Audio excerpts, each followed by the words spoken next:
Welcome to the For Peds' Sake podcast, a Nicklaus Children's Hospital podcast that is all about putting children at the heart of healthcare. I'm your host, Dr. Chad Perlin, a pediatric plastic surgeon here at Nicklaus Children's, and also a father of two boys.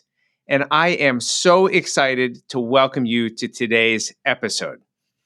Today we are joined by Dr. Lauren Chiriboga, a pediatrician here at Nicklaus Children's Pediatric Care Center, to talk about something that is so important to every parent out there, sleep training. Dr. Chiriboga, thank you so much for joining us. Thank you, Dr. Perlin. It's a pleasure to be here. I'm so happy to be here. Yeah, we're excited to have you. And I think it's really important that our audience knows that not only did I introduce you as one of our absolutely amazing pediatricians, but maybe even more important for this discussion today, you're also a mom. What's that like, being a pediatrician and a mom?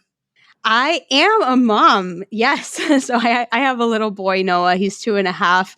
And I get asked that quite a lot because I can see my child in a sort of different way, right? When he's sick and everything. And so it's probably not as complicated as people might think it is. It's beautiful being able to see little kids who are just older than my son, because then I say, oh my gosh, that's coming. It's coming my way when I see a 4-year-old or something like that. But it's wonderful. It's been a great ride. Amazing. One of the things that I love so much about working with so many amazing pediatric healthcare providers here at Nicklaus Children's is that so many are parents as well, or aunts or uncles, and they understand pediatric healthcare, both from the professional standpoint, but also from the family standpoint. And when you put those together, I think we're able to deliver really world-class care, and we're excited to share it today. So let's jump right in. Let's talk about this thing called sleep training. Everybody knows, of course, about potty training, but let's talk about sleep training. This has blown up. We see it on social media. We read a lot about it in the papers. Lots of books are about it now. It's been around a long time, but it seems really a lot of discussion. Tell us, what is sleep training? You're right. It is a very explored topic nowadays. I mean, I think most things with parenting now with the internet can be really hashed out. And so you start to get like team sleep training, team potty training, all of these things. And it can be very confusing for parents to just Google what is sleep training. And so thank you for having me on here to try and dispel some myths perhaps and just talk about it. You mentioned potty training. I compare sleep training to potty training a lot because sleep training is a way to cultivate a sense of independence in sleep for young children. So kind of similarly to how potty training provides kids with independence in the bathroom, meaning, hey, I can go to the bathroom by myself. Sleep training provides that same independence for kids as it relates to their sleep, meaning that it eliminates any kind of crutches that a child may use to fall asleep, like having to be rocked by mom or dad, needing a bottle. Parents, I mean, you know what crutches I'm talking about. So sleep training aims to allow kids to learn how to put themselves to sleep. And so it's a really important thing to do because you're teaching them something similar to potty training that is going to be a lifelong skill. And just to set the context for our listeners, when we're talking about sleep training, we're really talking about infants and young children at this point, correct? That's right. Absolutely. Sleep training can be done as early as 4 months old, as long as your child is otherwise healthy and is cleared by your pediatrician to be sleep trained, and can continue throughout infancy. So that's before a year old, and through toddlerhood, which it's a lot easier to sleep train an infant than a toddler. But yes, we're talking about the little kids. Okay. So let's talk about what are some of the methods that are out there around sleep training? There's a lot of different methods now, but if you go back to the old school days, maybe how our grandparents and great-grandparents did it, the most popular method is called cry it out. And it sounds scary because it is kind of scary. As a mom, I can certainly understand why that sounds scary. Cry it out is also called the extinction method, and it's called that because we're looking to extinguish the behavior of crying when we're put down to sleep. And that is the most traditional method. Basically involves just putting your child down in the crib or in their sleeping area after you have established that all of his or her needs have been met. And then you walk away and you let the child cry until they are able to put themselves to sleep, which for every child might take a different amount of time. This is not an easy thing for people to do, and thus other forms of sleep training have arisen that kind of soften the load. So there's the Ferber method, which is called graduated extinction. And this is like the extinction method, except that you go in and check in at predetermined intervals. And so it's a lot gentler for the parents, really. And then there are various other methods like the camping out method, where you're using increasing intervals of distance over a few weeks to, and eventually you would leave the child in their room. There's so many, but the most common ones are the cry it out method and the Ferber method. Got it. And we'll make sure that we put some great links at the end of the show notes so parents can have the right resources to be able to find some of these methods. Let's talk for a minute about myths, because there is a lot of information about sleep training that's available to parents. There's also a lot of misinformation. I remember as a kid, I think my mom saying to one of my siblings, just let him cry. It'll make him tougher when he grows up. Myth, real? Does this build grit in our kids? Does it build resilience? Talk about what we know and what we don't know about sleep training truths. Absolutely. That is such a good thing to address, because these myths often serve as the barrier between doing this and not doing this for some parents, right? We as parents contextualize crying a lot. So we look at our child and they're crying and we say, oh my goodness, there are tears coming out of Sally's face. That means that Sally must be sad or frustrated or something like that. When crying really in a young child is just a stress response. It's a way for them to relieve stress, and it's actually a way for them to soothe themselves.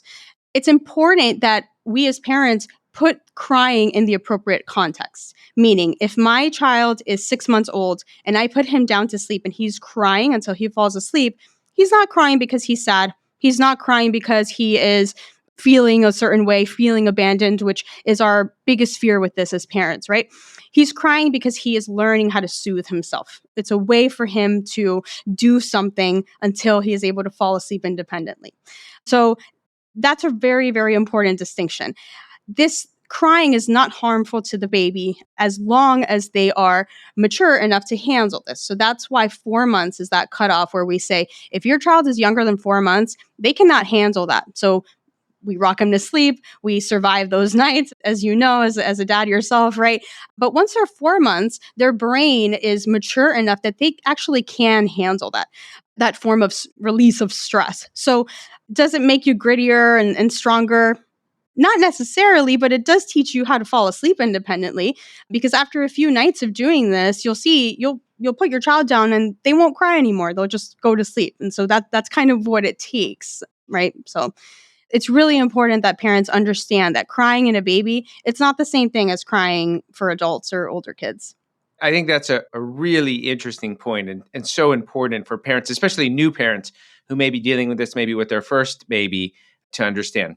I want to talk about one issue that you raised, which I think is really important, again, for our new parents in particular, but of course, even those who've had multiple kids.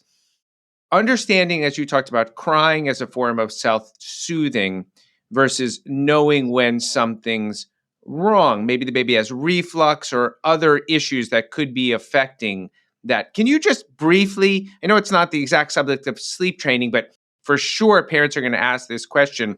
We put our baby to sleep, the baby cries and cries. How do I know if something's wrong? What practical advice can you give our families on that? That is such an important question, right? Because we want to be able to put the baby to sleep and then go to our room and say, well, at least I know there's nothing wrong. That is where you, as a parent, you have to tag team with your pediatrician, right? Because that answer depends so much on whatever pre-existing conditions that baby may have. Some babies do have reflux, right? Now, with reflux in particular, reflux is not, how do I say this? It's not something that is going to present itself at bedtime magically. So for example, if my baby has reflux throughout the day, my baby will be spitting up throughout the day, in the morning, in the afternoon, all day, because reflux does not know how to tell time, right? If you put your baby down to sleep and you've just started sleep training, chances are that the baby is crying because of this massive intervention that you've just done, not necessarily because of the reflux at that time. Does that make sense? It's not something that I would use as a fallback. Now, if your baby does have reflux, as long as they're gaining weight, as long as they have been fed sufficiently before bedtime, it is okay to put that baby with reflux to sleep while sleep training. I would not make a special exception for them. Now, other reasons that babies cry, right? We have to make sure when we put the baby down that they've been recently changed, that their environment is safe, that the temperature is regulated. The ideal temperature for a baby's room is anywhere between 68 and 72 degrees Fahrenheit. Very common question that I get. So we want to make sure that those parameters are in place. If you have an older child, establishing a bedtime routine and having already done that, so bath, book, pajamas, story, bed is really important too. And once those boxes are ticked, you can tell yourself as a parent, okay, there's nothing wrong with my child. We've been through it all, diaper, bottle, the whole routine. Of course, this is all assuming that your baby is not sick. I would not recommend, certainly not initiating, but even proceeding through sleep training while your baby is sick. Signs that your baby are sick are various and numerous, but certainly not if they have a fever, if they're having respiratory symptoms, even a simple cold in a young baby. I would reserve sleep training for a time when your baby is 100%, best they've ever been. Perfect. So now we're ready to start the sleep training. You went through some of the great tips about routine and the appropriateness of crying. We talked about a little bit about some of the myths. So what are the benefits? Why should parents do a formal sleep training program for their baby? There are many benefits to sleep training. The primary idea and the primary benefit being independence as it relates to sleep. So you had likened it to potty training earlier. So the benefit of potty training is we remove a massive crutch, and that crutch is the diaper, right? We remove that diaper from the situation, and now the baby can go anywhere and not have to sit in their number two at a restaurant, right? And so we've removed that massive crutch. In this situation, we are removing the massive crutch of an external soothing factor, whether that be rocking to sleep, a bottle at bedtime, whatever it may be. In removing that crutch, that means that baby does not have to depend on mom or dad anymore to go to sleep. Babies sleep an inordinate amount during the day. Depending on their age, they should be sleeping upwards of 16 hours for some really, really young babies. In the sleep training range, it's more about 10 to 14 hours per day. Those babies need that sleep. So if they're waking up in the middle of the night and they need you, mom or dad, to come and put them to sleep, and parents who are struggling with this will know sometimes that's an hours long process to get the baby back to sleep. They're losing out on that sleep as well. Another benefit is just uninterrupted sleep. So the goal of sleep training is that your baby, after being sleep trained, wakes up, it's 2 a.m., they look around and they say, okay, this is my room. I am safe here. I know how to do this. I know how to put myself back to sleep. They roll over and they go back to sleep. So good for baby because baby gets the sleep they need. Great for mom and dad because mom and dad, don't have to wake up and do this whole song and dance, right? And it promotes independence and well-being for your child and the huge part of life that is sleep. Amazing. So to summarize for our parents, there is this thing called sleep training, which we talked about, like potty training, a formal process where you want to have consistency and a routine. I think listening to you, that was really clear. It sounds like there's a couple of different methods, and families should maybe talk to their pediatrician about what the pediatrician recommends. Is that the best starting point? Yes, definitely. And I think managing the expectations as well when you're speaking with your pediatrician is important because you mentioned consistency. Consistency is key to this process. If the baby is getting mixed messages, oh, if I cry and dad is around, he'll pick me up. But if I cry and only mom is home, then I'm going to keep crying. This happens a lot when there's a disconnect between the parents or the caregivers. So whatever method you as a parent and your partner, other caregiver can come to an agreement about is the correct method. So a lot of parents don't like cry it out because it's kind of like a hardcore method. You may be listening to your child cry for an hour tonight. Not everyone is comfortable with that, and that is okay.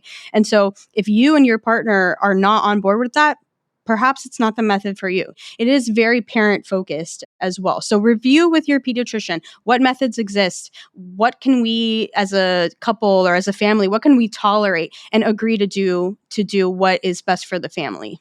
And it's okay to change methods, right? You start one for a period of time, see if it's working. And if it's not, it's okay to change, right? Absolutely. Yes. And the goal here is to do something that works for the whole family as well. It is about the baby, of course, right? We put the baby first, but at the same time, we do not want, if mom is totally against this and thinks that it's not something she's comfortable with, that is okay. Then we compromise. And that's why other methods of sleep training exist. Perfect. Final moments. Anything you'd like to share with our families on this subject?